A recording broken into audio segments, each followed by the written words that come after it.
चलिए भाई, मुनाफे की तैयारी की ओर बढ़ते हैं। डे 2 है आज और मंगलवार का दिन, बहुत ही शानदार दिन। हनुमान जयंती भी है आज, हनुमान जी का जन्मोत्सव है रादर। और यूएस मार्केट में थोड़ी सी कई दिनों की 6 दिनों की गिरावट के बाद एक रिकवरी देखने को मिली है और भारतीय बाज़ारों में भी एक अच्छा मोमेंटम बना हुआ है। कई सारे नतीजे आज भी आने, उन सब पे है। तो क्या मूड बनेगा आज, कैसे इस मार्केट को ट्रेड करना चाहिए, इन सब पे डिस्कस करेंगे इस शो में। गुड मॉर्निंग अनुज, कैसा लग रहा है आज का बाजार? जी गुड मॉर्निंग। सबसे पहले तो आप सभी को हनुमान जयंती की बहुत बहुत शुभकामनाएं। देखिए, एक चीज़ कहते हैं और देवता चितनाधरी, हनुमत सही सर्व सुख करी। यस। ठीक है ना। क्योंकि हिंदू धर्म में और सनातन धर्म में बहुत सारे देवी देवता हैं। इस लाइन का सिग्निफिकेंस क्या है? इस लाइन का सिग्निफिकेंस ये है कि अगर आप सब देवी देवताओं की पूजा नहीं कर सकते, जो कि टफ होता है ऑब्वियसली, तो आप हनुमान जी के सामने हाथ जोड़ लीजिए, तो ये माना जाएगा कि आपने सभी देवी देवताओं की पूजा कर ली। इसके लिए ये जो हनुमान चालीसा में ये लाइन लिखी गई है, उसका ये महत्व है। हनुमान चालीसा में जो एक एक लाइन लिखी गई है, उसका अपना महत्व है। इस लाइन का ये महत्व है। और हनुमान जी के बारे में कहा जाता है कि आज भी हनुमान जी यहीं पर हैं, कहीं पर चिरंजीवी हैं। चिरंजीवी हैं। वो जब तक कलयुग है तब तक हनुमान जी हैं।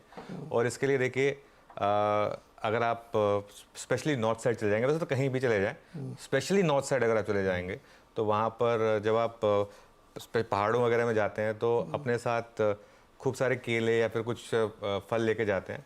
और रास्ते में जो भी वानर आते हैं उनको आप फीड करते हैं, क्योंकि यू नेवर नो उनमें से कोई भी हनुमान जी हो सकता है। तो इसके लिए ये एक देखिए, अपनी अपनी धारणा है, अपनी अपनी मान्यता है। तो इसके लिए आप सभी को हनुमान जयंती की बहुत बहुत शुभकामनाएं। और भगवान हनुमान की कृपा हमारे ऊपर बनी रहे, यही हम एक्सपेक्ट करेंगे आप सबके लिए। चलिए, अब आते हैं मार्केट्स पर। और एक चीज़ है मार्केट्स में कि एक मोमेंटम बहुत शानदार है। और लास्ट 2-3 दिन से, आई थिंक वो फ्राइडे के लो से जिस तरीके से मार्केट ने एक रिकवरी दिखाई, उसके बाद से, और अब मैं कहूँगा कि क्लियर कट मोमेंटम बुल्स के पास है।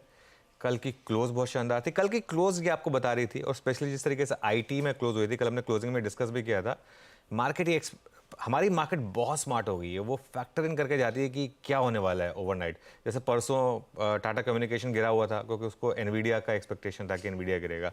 कल आईटी इसलिए चला लास्ट में क्योंकि ये एक्सपेक्टेशन था कि शायद नैस्डैक में रिकवरी आएगी। तो वो उस हिसाब से हमारी मार्केट काफ़ी कुछ प्राइस इन करके चलती है। लेकिन आज का मेरे ख्याल से सबसे बड़ा क्यू है रिलायंस के नंबर्स। रिलायंस ने बहुत ही शानदार नंबर्स पेश किए। और देखिए, स्टैंडर्ड डिस्क्लेमर, रिलायंस वो कंपनी उस चैनल को ओन करती है, लेकिन क्योंकि मार्केट का सबसे बड़ा स्टॉक है, ऑब्वियसली इसके लिए हम, और purely going by the brokerage views उस हिसाब से, और ख़ास तौर से मैं जिस 2 नंबर पर फोकस करना चाह रहा था वो है रिलायंस जियो का नंबर और रिलायंस रिटेल का नंबर। क्योंकि ट्रेडिशनली रिलायंस एक कमोडिटी कंपनी रही थी। ऑफ लेट उसने ट्रांजिशन किया अपने आप को एक न्यू इकोनॉमी स्टॉक में। ओल्ड इकोनॉमी तो है ही, न्यू इकोनॉमी स्टॉक में, कंपनी में भी। रिटेल का एबिडा 18%, एडजस्टेड एबिडा 18% बढ़ा। ये डोमेस्टिक इकोनॉमी की पावर है ना। ये मैं रिटेल और जियो पे मैं क्यों फोकस करता हूँ, क्योंकि ये प्योरली डोमेस्टिक प्ले। O2C फिर भी एक तरीके से आपका एक्सपोर्ट का बिजनेस है, लेकिन यहाँ पर एक ज़बरदस्त मूव आया। जियो का एबिडा करीब करीब 9% बढ़ा, तो ये एक बहुत बड़ा पॉजिटिव है। एक और